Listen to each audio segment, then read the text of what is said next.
Hello everyone. So antigens are the microbes which enter our body, which is brought about by what? Which is brought about by B lymphocytes. All of us are eagerly waiting for a vaccine in which the immune system of the body starts destroying its own cells.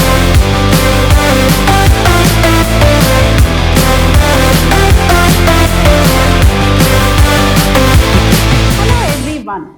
Welcome back to session 5 of this very important chapter called Human Health and Diseases. Myself, B. Shobharani from the Department of Biology, Vidyashram Pre-University College. What are we going to study in today's session, children? In today's session, we'll be studying about a very important structure that is about antibody.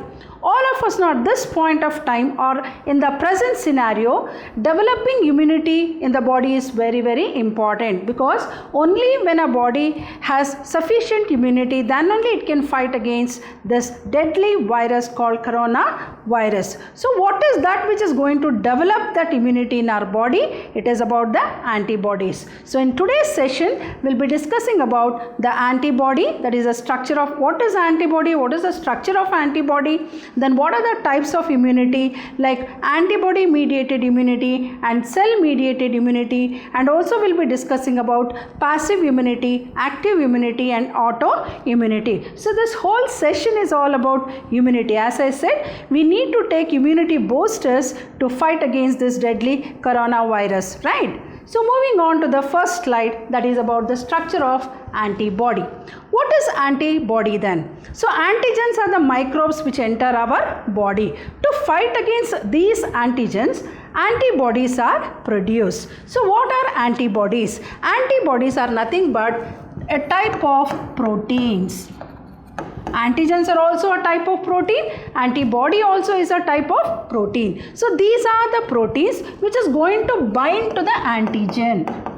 Bind to the antigen. So whenever an antigen, as I said, what is an antigen? Antigen might be the microbes which enter our body. So what are antibodies? Antibodies are nothing but the proteins which is going to bind to the antigen, and it is going to form antigen antibody complex.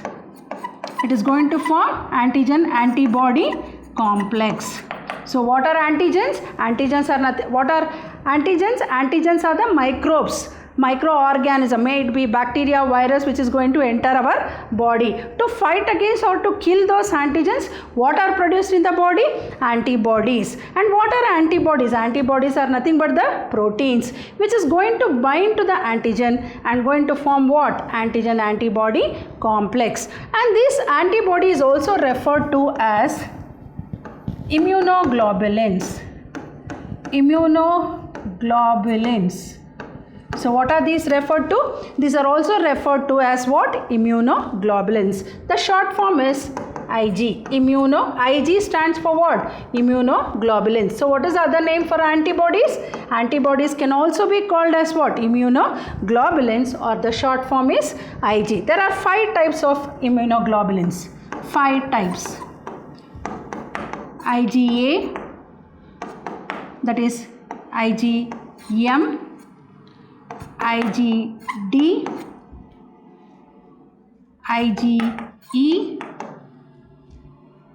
IgE, then IgG.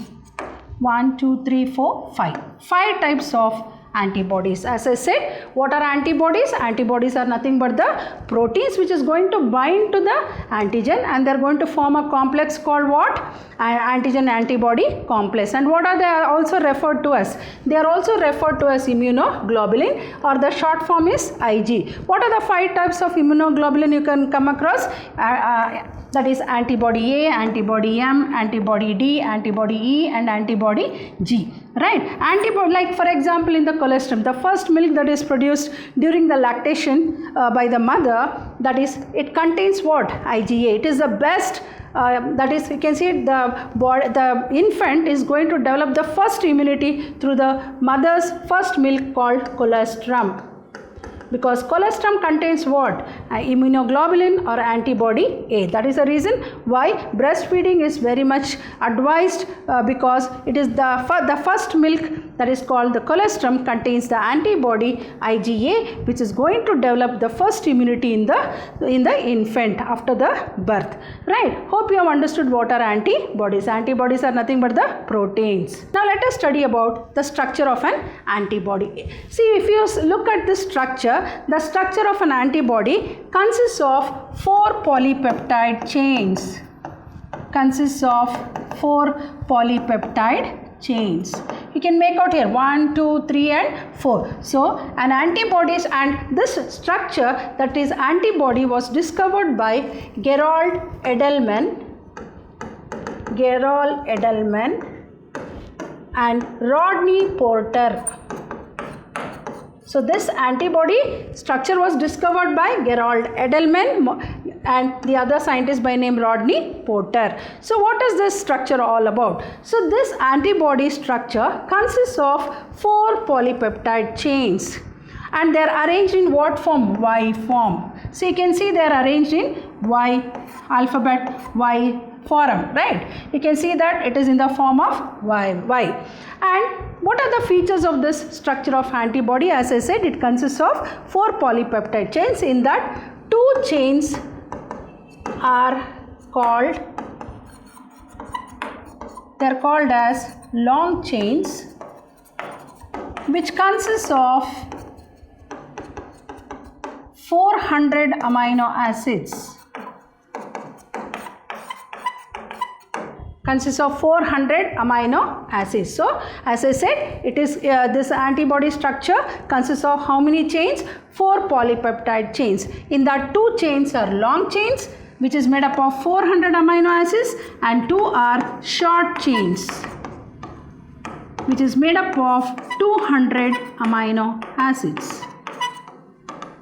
See, among the 4 chains, 2 are called the long chains and 2 are called the short chains. 2 long chains are made up of how many amino acids? 400 amino acids.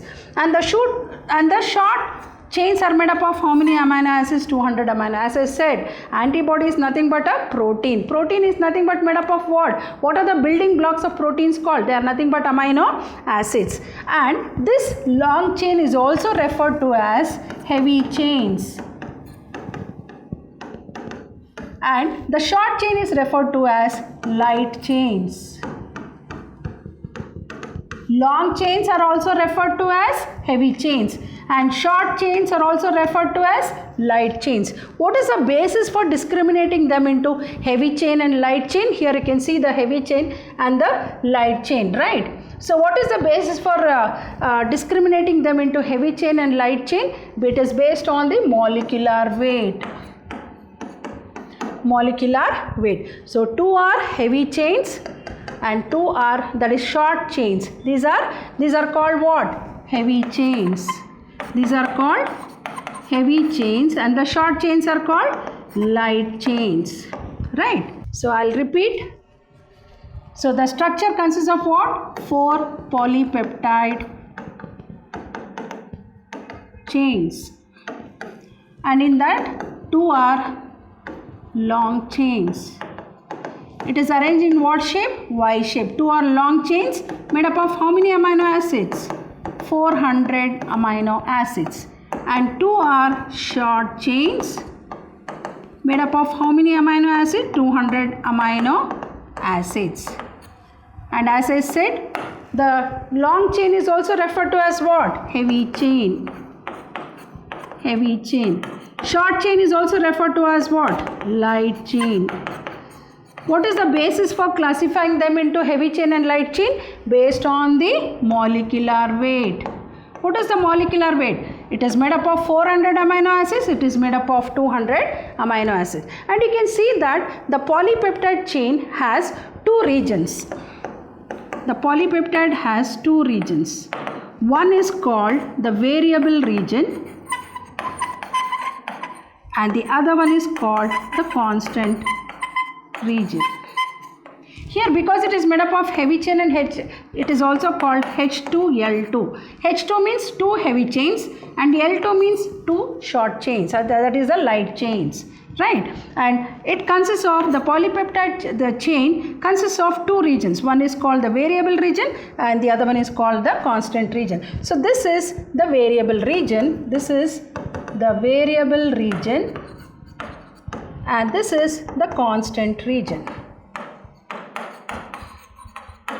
Here you can see the variable region is the antigen binding region. This is called as the antigen binding region, which varies from an antibody to an antibody, whereas the constant region, as I said, it is constant for a particular, it is constant for all the types of amino, for all the types of antibodies, right? So hope you have understood the structure of antibody. As I said, what are antibodies? Antibodies are nothing but the proteins which bind to the antigen and form a complex called what? Antigen antibody complex. And as I said, they are also referred to as what? Immunoglobulin. IG. What is a short form of immunoglobulin? IG. There are five types of immunoglobulin, right? And as I said, this structure of the antibody was discovered by a scientist by name Gerald Edelman and Rodney Porter. So the structure of antibody looks like this. So it is made up of 4 polypeptide chains, right? And it looks like the Y shape, and it is arranged in the form of Y shape, and it consists of 2 long chains. Among the 4 chains, 2 are long chains, also referred to as heavy chains, made up of 400 amino acids, and the other 2 chains are called short chains, which are also called as light chains, which are made up of 200 amino acids. And as I said, why are they named as heavy chain and light chain? Based on their molecular weight, because as you see, the molecular weight differs. Here it is made up of 400 amino acids, here it is made up of 200 amino acids. And the polypeptide chain consists of, each polypeptide chain consists of 2 regions. One is called the variable region and the other one is called the constant region. Variable region is the antigen binding region, and which varies depending upon the different antibodies, whereas the constant region is a constant, remains constant, and it is the same for all the antibodies. Hope you have understood the structure of antibody. This diagram of structure of antibody is very, very important, which is quite commonly asked in the exam, right? This diagram, only the diagram might be asked for in the examination, or sometimes even explanation. Hope you have understood the structure of an antibody. Moving on to the immune system. So as I said, there are 2 types of immune system, immune response. One is called antibody mediated immune system. The other one is called cell mediated immune response. So this is called AMI. Here you can see here, this is called AMI and this is called CMI, cell mediated immunity, and this is called antibody mediated immunity. Now let us see what is the difference between these two. Humoral immune response, as I said, it is also called antibody AMI, and it is also called humoral. Why it is called humoral? Because here you can see what is humoral immune response. The immune response brought about due to antibodies present in the body's humor, that is the body fluids. Hence the name, it is referred to as what? Humoral immunity, right? Then such as blood, hence it is called humoral immune response. It is brought about by B lymphocytes. So as I said, as we have discussed in the previous session, there are 2 types of antibody. One is called, one mediated by B lymphocytes, the other one mediated by T lymphocytes. So this humoral antibody is mediated by B, that is B lymphocytes, which is going to bind to the antigens in the plasma and fight against the disease causing organisms. So such a type of immunity is called humoral immunity or antibody immunity. That is immune response brought about due to antibodies present in the body's humor, that is the body fluid, is called humoral immune response, which is brought about by what? Which is brought about by B lymphocytes. So humoral immunity is always mediated by B cells, B lymphocytes. So lymphocytes are of 2 types, B lymphocytes and T lymphocytes, right? So here you can see the cell mediated immunity is mediated by T lymphocytes. Cell to cell contact will be there, cell to cell contact. Right? Hope you have understood what is the difference between humoral immunity and cell immunity. So we'll move on to the next very important, that is cell mediated immunity. So what is cell mediated immune response? Immune response brought about by due to attack of cell membrane by pathogens, that is the disease causing organisms. As I said, they are also called as what? Antigens is called cell mediated immune response. It is brought about by T lymphocytes. Humoral immunity is brought about by B lymphocytes, whereas cell mediated immune response is brought about by T lymphocytes, right? And sometimes I think all of us know that there is organ transplantation taking place sometimes when there is a need for a kidney transplant or a liver transplant or a heart transplant. One very important thing has to be taken into care, that is about the tissue matching as well as the blood group matching. So whenever blood group matching, so the tissue has to match and the blood group also has to match for the organ transplantation to be successful. If not, it may reject. So sometimes even if organ transplantation is done, the person may not survive because of the rejection of the organ. Why? Because of, as I said, the tissue should match as well as the blood group matching. So cell mediated immune response is responsible for graft rejection, that is the T lymphocytes. T lymphocytes are responsible for organ rejection, or what I say, that is about the graft rejection, right? So in order to avoid rejection, what is given? Immune suppressive agents are given either before or after transplantation. Before or after transplantation. Right, organ transplantation is quite common nowadays because sometimes if there is a kidney failure, chronic kidney diseases are there, then obviously they have to go for an organ transplantation, even liver also, even heart also. How are these organ transplantations made successful? It is because of the immune suppressive agents which will help in not rejecting the organs. Maybe, as I said, what care has to be taken before the organ transplantation is done?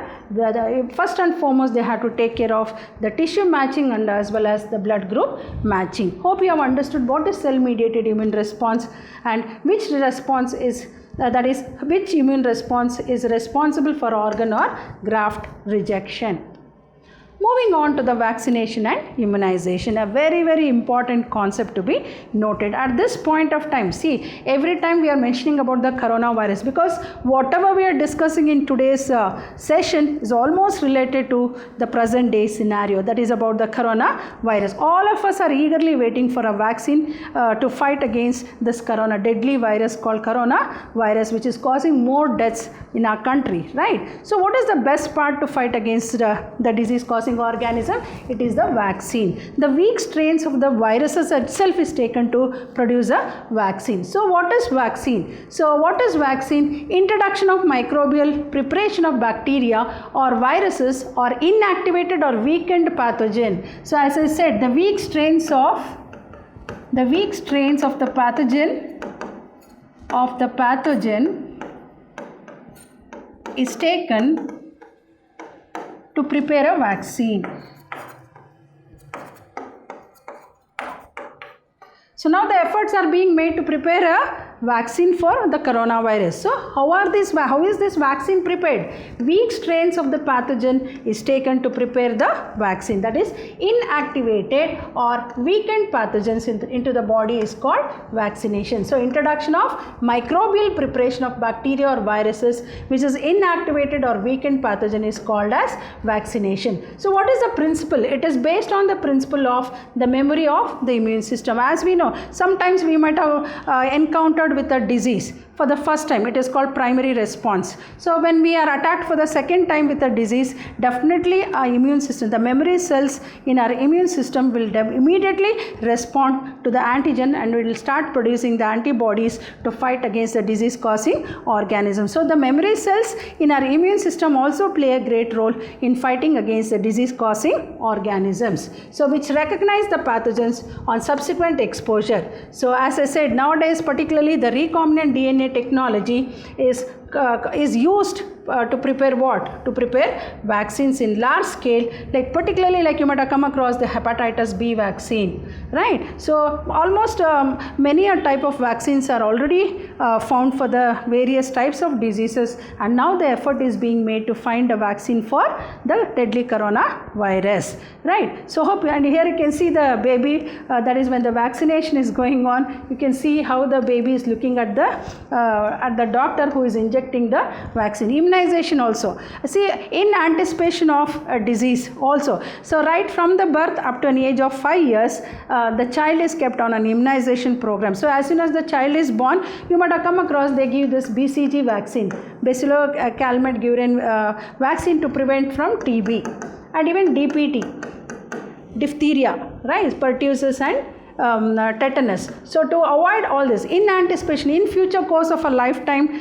we might be prone to some of the diseases. So in that case, this immunization program is given. Vaccination sometime at the onset of that particular disease. For example, right now, so there is an outbreak of corona. So we have to take the vaccine to fight against the deadly coronavirus right now. So that time, even the vaccines will also definitely help us to fight against the disease causing organism. So all these concepts is very, very important. So all these are the terms which we use in our daily life. Immunization, vaccination. So it's not only restricted to just pass out your PUC. The knowledge what you are going to gain by knowing about what is vaccination, what is immunization, is all very, very important for us. Hope you have understood what is vaccination and what is immunization. So what is vaccination? That is introduction of microbial preparation of bacteria or viruses or inactivated or weakened pathogen into the body is called vaccination. And it is based on what? It is based on the principle of memory of immune system.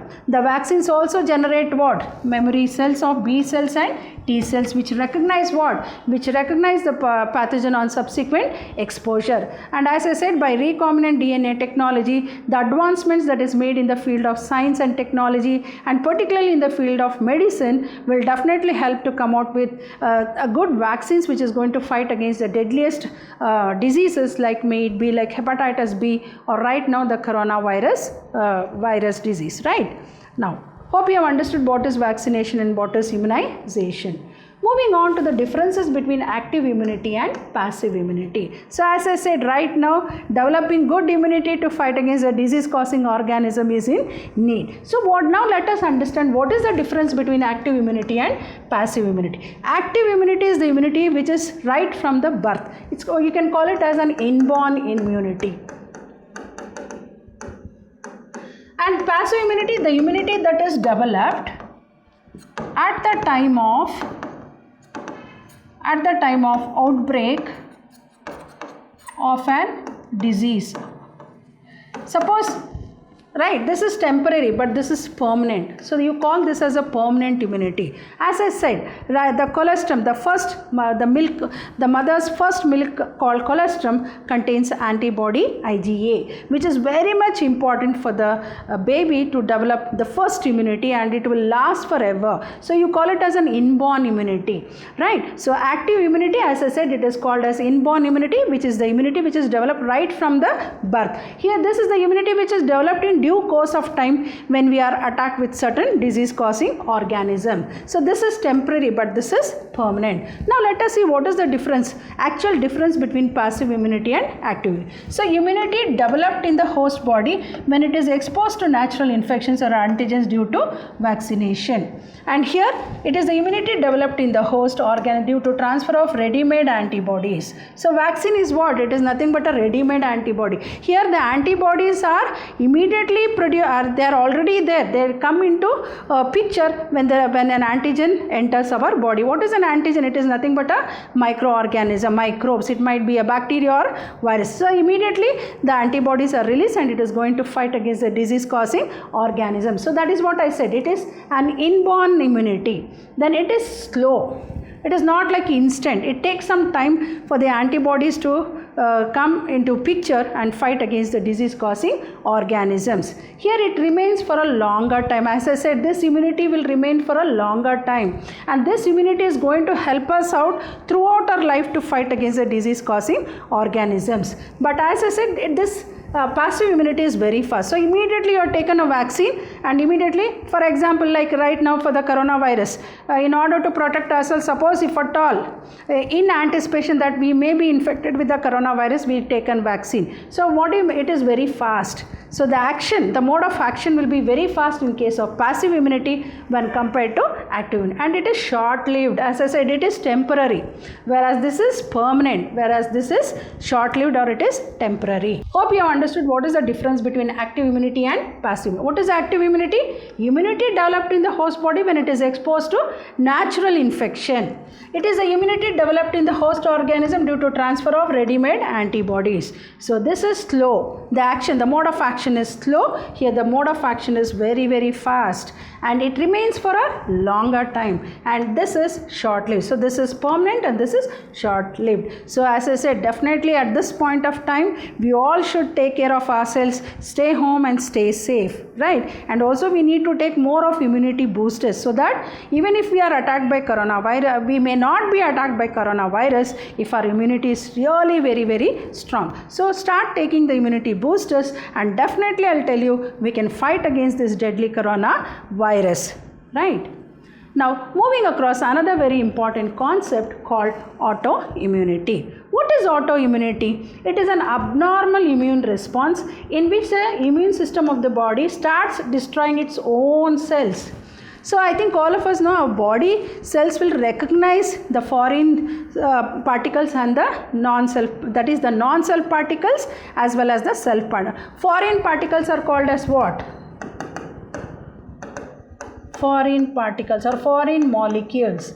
What are the foreign molecules? It might be bacteria or it might be viruses. So our body cells are able to recognize what? The foreign molecules from the cell. So you call it as non-self molecules, non-self particles. So foreign particles are also referred to as what? Non-self particles. And our body is able to identify the self and the non-self particles. But this autoimmunity is due to what? It is going to destroy its own cells, that is the self cells. At that time, we will be prone to certain diseases. So what are the diseases? Like rheumatoid arthritis, cystic fibrosis, then muscular dystrophy. So we may be prone to such diseases like rheumatoid arthritis, cystic fibrosis and muscular dystrophy when our own body cells are attacked by the immune system. So when they are not able to identify the non-cell, the cell particles itself will be identified as non-cell particles and destroyed. So in that case we will be prone to what? Diseases like rheumatoid arthritis, cystic fibrosis and muscular dystrophy. Hope you have understood. Even this concept is very important from examination point of view. So what is autoimmunity? Abnormal immune response in which the immune system of the body starts destroying its own cells, that is the self cells. What are the examples? Rheumatoid arthritis, which is very common in nowadays, right? Cystic fibrosis and muscular dystrophy. Right? Hope you have understood all the concepts what I have explained in today's session. As I said, this whole chapter, that is human health and diseases, is a very, very interesting chapter at this right point of time, right? So what did we discuss in today's session? We discussed about what is antibody, what is antigen and what are antibody, and what is the structure of antibody, what are the types of immunity, that is the antibody mediated immunity and cell mediated immunity, and also we studied about what is vaccine and what is immunization, right? And we also studied about autoimmunity. Hope you have understood all the concepts what I have explained in today's session, which is very, very important from not only from examination point of view, from knowledge point of view also, it is very, very important, right? Hope you have understood all the concepts. So I'll be meeting you all in the coming session with some more concepts of this very interesting chapter called human health and diseases. Till then, goodbye and thank you.